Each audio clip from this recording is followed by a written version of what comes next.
രഞ്ജി ട്രോഫിയിൽ ചരിത്രം കുറിച്ച് കേരളം. ഗുജറാത്തിനെതിരായ സെമിയിൽ ഒന്നാം ഇന്നിംഗ്സ് ലീഡ് നേടി ഫൈനൽ ബർത്ത് ഉറപ്പിച്ചു. ചരിത്രത്തിൽ ആദ്യമായിട്ടാണ് കേരളം രഞ്ജി ഫൈനലിൽ കടക്കുന്നത്. വിനേഷ് കുഞ്ഞിരാമൻ വിവരങ്ങൾ നൽകും. വിനേഷ്, ഇപ്പോൾ രഞ്ജി ട്രോഫിയിൽ ചരിത്രം കുറിച്ചിരിക്കുന്നു കേരളം. എന്താണ് മത്സരത്തെക്കുറിച്ച് ഇപ്പോൾ പറയാനാവുക? സ്മൃതി, ക്രിക്കറ്റിൽ ഒരു റൺസിൻ്റെ, ഒരു പന്തിൻ്റെ, ഓരോ പന്തിൻ്റെയും ഓരോ വിക്കറ്റിൻ്റെയും പ്രാധാന്യം എത്രത്തോളം ഉണ്ട് എന്ന് വിളിച്ചു പറഞ്ഞ ഒരു മത്സരമാണ് ഇപ്പോൾ നടന്നുകൊണ്ടിരിക്കുന്നതെന്ന് പറയാം.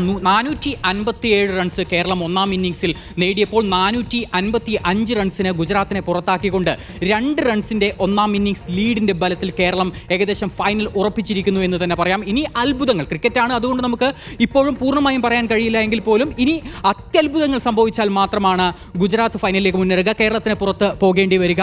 ഓരോ റൺസിൻ്റെയും വില എത്രത്തോളം എന്ന് മനസ്സിലാക്കി തന്ന 2 മത്സരങ്ങൾ. കാരണം കഴിഞ്ഞ ക്വാർട്ടർ ഫൈനൽ മത്സരത്തിലും 1 റൺസ് ലീഡിൻ്റെ ബലത്തിലാണ് കേരളം ജമ്മു കാശ്മീരിനെ പിന്തള്ളിക്കൊണ്ട് സെമി ഫൈനലിലേക്ക് മുന്നേറിയത്. ഇതിപ്പോൾ ഗുജറാത്തിനെതിരായ സെമി ഫൈനൽ പോരാട്ടത്തിൽ ഗുജറാത്തിനെ ഒന്നാം ഇന്നിംഗ്സിൽ 2 റൺസിൻ്റെ മാത്രം ലീഡ് എടുത്തുകൊണ്ട് ഇപ്പോൾ കേരളം ഫൈനൽ ഏകദേശം ഉറപ്പിച്ചിരിക്കുന്നു എന്ന് തന്നെ പറയാം. ഇന്നത്തെ മത്സരത്തിലേക്ക് വരികയാണെങ്കിൽ അവസാന ദിവസമായിരുന്നു ഇന്ന്.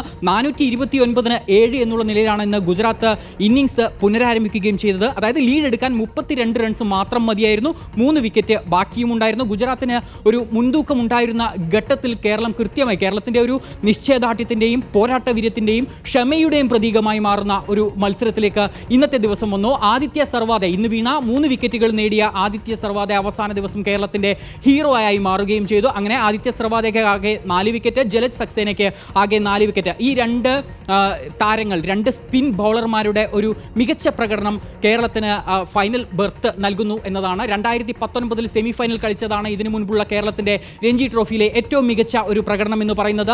ഇതിപ്പോൾ ആദ്യമായി, ചരിത്രത്തിൽ ആദ്യമായി, രഞ്ജി ട്രോഫിയുടെ ചരിത്രത്തിൽ ആദ്യമായി കേരളം ഫൈനൽ പോരാട്ടത്തിനും ഇറങ്ങാൻ പോകുന്നു. മുംബൈ വിദർഭ മത്സരത്തിലെ വിജയികളായിരിക്കും, അതിലാരായിരിക്കും വിജയിച്ച് കയറുക, അവരായിരിക്കും ഫൈനൽ പോരാട്ടത്തിൽ കേരളത്തിൻ്റെ എതിരാളികളായി വരിക. നിലവിലെ സാഹചര്യത്തിൽ അത് മുംബൈ ആയിരിക്കില്ല, വിദർഭയായിരിക്കും. അപ്പോൾ ആലോചിക്കേണ്ടത് 2019 സെമി ഫൈനൽ പോരാട്ടമായിരുന്നു. 2019 സെമി ഫൈനൽ പോരാട്ടത്തിൽ കേരളത്തിന് എതിരാളികളായി വന്നത് ഇതേ വിദർഭയാണ്. അന്ന് വയനാട്ടിലായിരുന്നു ആ മത്സരം നടന്നത്. പക്ഷേ അനായാസം കേരളത്തെ തോൽപ്പിച്ചുകൊണ്ട് വിദർഭ ഫൈനലിലേക്ക് മുന്നേറി. അത്തവണ വിദർഭ കിരീടവും നേടിയാണ് മടങ്ങിയത്.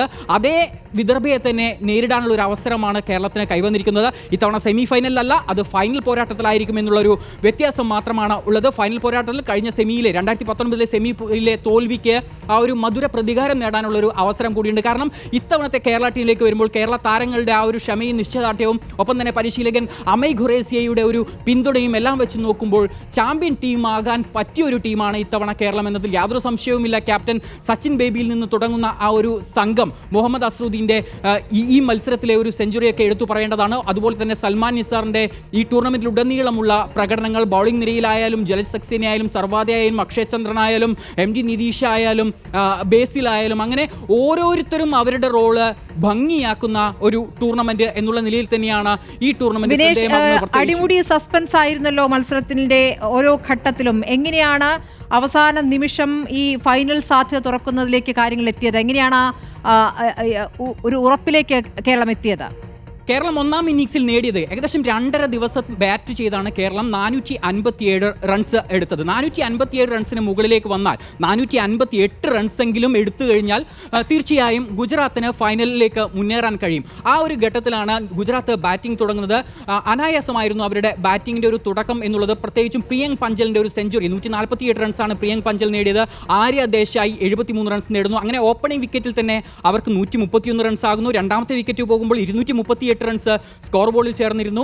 പിന്നീട് അനായാസം അവർ ലീഡിലേക്ക് എത്തും എന്നുള്ളൊരു പ്രതീക്ഷ ഉയർന്നു. പക്ഷേ തുടർച്ചയായി പിന്നീട് അവർക്ക് വിക്കറ്റുകൾ നഷ്ടമാകുന്നു. ഒരു ഘട്ടത്തിൽ 7 വിക്കറ്റിന് 357 റൺസ് എന്നുള്ള നിലയിലേക്ക് അവർ തകർന്നു പോകുന്നു. 100 റൺസ് അപ്പോഴും പിന്നിലായിരുന്നു. അപ്പോൾ 3 വിക്കറ്റ് ബാക്കി നിൽക്കെ 100 റൺസ് വേണം എന്നുള്ള നിലയിൽ കേരളം ഏകദേശം ലീഡ് പ്രതീക്ഷിക്കുന്നു, ഫൈനൽ ബർത്ത് ഉറപ്പിക്കുന്നു. ആ ഒരു ഘട്ടത്തിലുള്ള ചെറുത്തുനിൽപ്പ് അവിടെ വരുന്നത് കണ്ടു. പ്രത്യേകിച്ച് നഗൻ സ്വാലയുടെ ഒരു പ്രകടനം എന്ന് പറയുന്നത്, നഗൻ സ്വാലയും ഒപ്പം തന്നെ സിദ്ധാർത്ഥ് ദേശായും ഒക്കെ തന്നെയും ചെറുത്തു നിൽക്കുന്നു.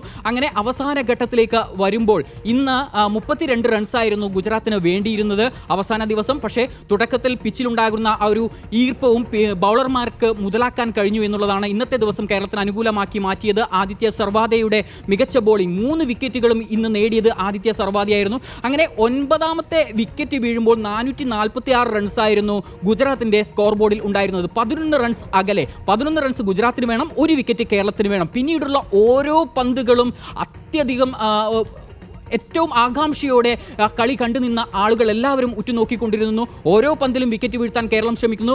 എങ്ങനെ പ്രതിരോധിക്കാം എന്നുള്ളത് ഗുജറാത്ത് ശ്രമിക്കുന്നു. ഒപ്പം തന്നെ എങ്ങനെയെങ്കിലും 1 റൺസ് നേടി ആ ഒരു ലീഡിലേക്കുള്ള അകലം കുറച്ചു കൊണ്ടുവരിക എന്നുള്ളതായിരുന്നു. കേരളത്തിന്റെ ആദിത്യ സർവാദെ, ജലക് സക്സേന എന്നിവരുടെ പ്രകടനം യഥാർത്ഥത്തിൽ ഗുജറാത്തിനെ സമ്മർദ്ദത്തിലേക്ക് കയറ്റുകയായിരുന്നു എന്ന് വേണം മനസ്സിലാക്കാൻ. അപ്പുറത്ത് ഗുജറാത്തിന്റെ ഓപ്പണർമായ പ്രിയാങ്ക് പാഞ്ചലിന്റെയും ആര്യാദേശയുടെയും പ്രകടനവും മോശമായിരുന്നില്ലല്ലോ.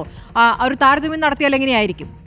ഏകദേശം തുല്യ ശക്തികളുടെ ഒരു പോരാട്ടം എന്നുള്ള നിലയിൽ തന്നെ ഈ ഒരു മത്സരത്തെ പറയേണ്ടി വരും. കാരണം കേരളം ആദ്യം ബാറ്റ് ചെയ്യുന്നു. തുടക്കത്തിൽ ബൗളർമാർക്ക് എല്ലാ ദിവസവും കണ്ടത്, ഈ 5 ദിവസവും കണ്ടത്, ആദ്യ ഓവറുകളിൽ അല്പം ബൗളർമാർക്ക് ഒരു പിന്തുണ ലഭിക്കുന്നുണ്ടായിരുന്നു. അത് ആദ്യ ഇന്നിംഗ്സിൽ നമ്മുടെ അക്ഷയ് ചന്ദ്രനും രോഹൻ കുന്നുമലും പോയതും അതുപോലെ തന്നെയായിരുന്നു. 30 റൺസ് വീതം എടുത്ത് 2 പേരും പുറത്താകുന്നു. പിന്നീട് നമ്മുടെ സച്ചിൻ ബേബി, ക്യാപ്റ്റൻ സച്ചിൻ ബേബി 195 പന്തുകളാണ് പ്രതിരോധിച്ചത് 69 റൺസ് എടുക്കാനായി. മുഹമ്മദ് അസറുദ്ദീൻ 177 റൺസുമായി പുറത്താകാതെ നിൽക്കുമ്പോൾ അദ്ദേഹം 341 പന്തുകൾ നേരിട്ടിരുന്നു. സൽമാൻ നിസാർ 52 റൺസ് എടുത്ത് പുറത്താകുമ്പോൾ 202 പന്തുകൾ നേരിട്ടിരുന്നു. ക്ഷമ എങ്ങനെയാണ് കഴിഞ്ഞ മത്സരത്തിൽ ക്വാർട്ടർ പോരാട്ടത്തിൽ ജമ്മു കാശ്മീരിനെതിരെ ക്ഷമയുടെ നെല്ലിപ്പലകയ്ക്കും കീഴേ പോയി ആ രീതിയിൽ മുട്ടി നിന്ന സെമി ഫൈനൽ ബർത്തിലേക്ക് എത്തിയ കേരളം അത് ഇത്തവണയും തുടരുന്നത് കണ്ടു.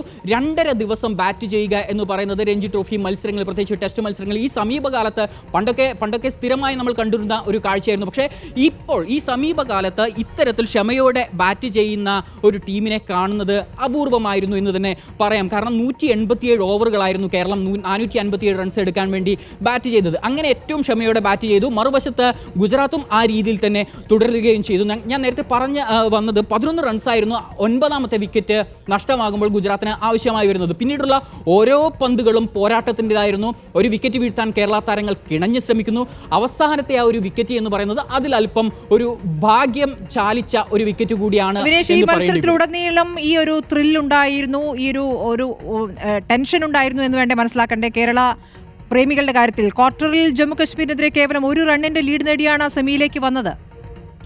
ആ ഒരു ആകാംക്ഷ കഴിഞ്ഞ 2 മത്സരത്തിലുമുണ്ട്. കാരണം ജമ്മു കാശ്മീരിനെതിരായ ആ പോരാട്ടത്തിലും അതുപോലെ തന്നെ ഇത്തവണ ഗുജറാത്തിനെതിരായ ഒരു പോരാട്ടത്തിലും 2019 ക്വാർട്ടർ പോരാട്ടത്തിൽ കേരളം ഗുജറാത്തിനെ പരാജയപ്പെടുത്തിക്കൊണ്ടാണ് സെമി ഫൈനൽ പോരാട്ടത്തിൽ. അതേ ഗുജറാത്താണ് ഇത്തവണ സെമി ഫൈനലിൽ എതിരാളികളായി വരുന്നത്. ഗുജറാത്ത് ഒട്ടും മോശക്കാരായ ഒരു ടീമുമല്ല. ഗ്രൂപ്പ് ഘട്ടത്തിലേക്ക് വരുമ്പോൾ കേരളം 2ാം സ്ഥാനക്കാരായി ആണ് മുന്നോട്ട് വന്നത് എങ്കിൽ ഗുജറാത്തും ആ രീതിയിൽ തന്നെ മികച്ച പ്രകടനം കാഴ്ചവെച്ചുകൊണ്ട് തന്നെയാണ് മുന്നോട്ട് വന്നിട്ടുള്ളത്. അപ്പോൾ തുല്യ ശക്തികളുടെ ഒരു പോരാട്ടം, പ്രത്യേകിച്ച് പ്രിയങ്ക് പഞ്ചലിനെ പോലെയുള്ള ഒരു താരത്തിന്റെ സാന്നിധ്യം അവിടെ ഉണ്ടായിരുന്നു. പഞ്ചൽ കഴിഞ്ഞ സീസണുകളിലൊക്കെ തന്നെയും കേരളത്തിനെതിരെ കളിക്കുമ്പോഴൊക്കെ മികച്ച ഒരു പ്രകടനം കാഴ്ചവെച്ചിട്ടുള്ള ഒരു താരമായിരുന്നു പ്രിയങ്ക് പഞ്ചൽ. അപ്പോൾ അദ്ദേഹത്തിന്റെ പ്രതിരോധം തകർക്കുക എന്നതായിരുന്നു ഇന്നലെ കേരളത്തെ സംബന്ധിച്ചിടത്തോളം ഏറ്റവും നിർണായകമായത്. പ്രിയങ്ക് പഞ്ചലിന്റെ വിക്കറ്റ് എടുത്തതോടുകൂടി തന്നെ കേരളത്തിന് വലിയൊരു പ്രതീക്ഷ ഉണ്ടായിരുന്നു. പക്ഷേ ഗുജറാത്ത് ബാറ്റർമാർ ഒട്ടും മോശമാക്കിയില്ല. അവർ ക്ഷമയോടെ പിടിച്ചു നിൽക്കുന്നത് കണ്ടു. നിർണായക സമയത്ത് റൺസ് ഉയർത്താനും അവർ ശ്രമിക്കുന്നുണ്ടായിരുന്നു. അവസാനത്തെ ആ ഒരു വിക്കറ്റ് എന്ന് പറയുമ്പോൾ 2 റൺസ് മാത്രമാകില്ലേ 455 റൺസിൽ എത്തി നിൽക്കുകയാണ്. ഏകദേശം 1 റൺസിന്റെ ലീഡ് എത്തും. 1 റൺസ്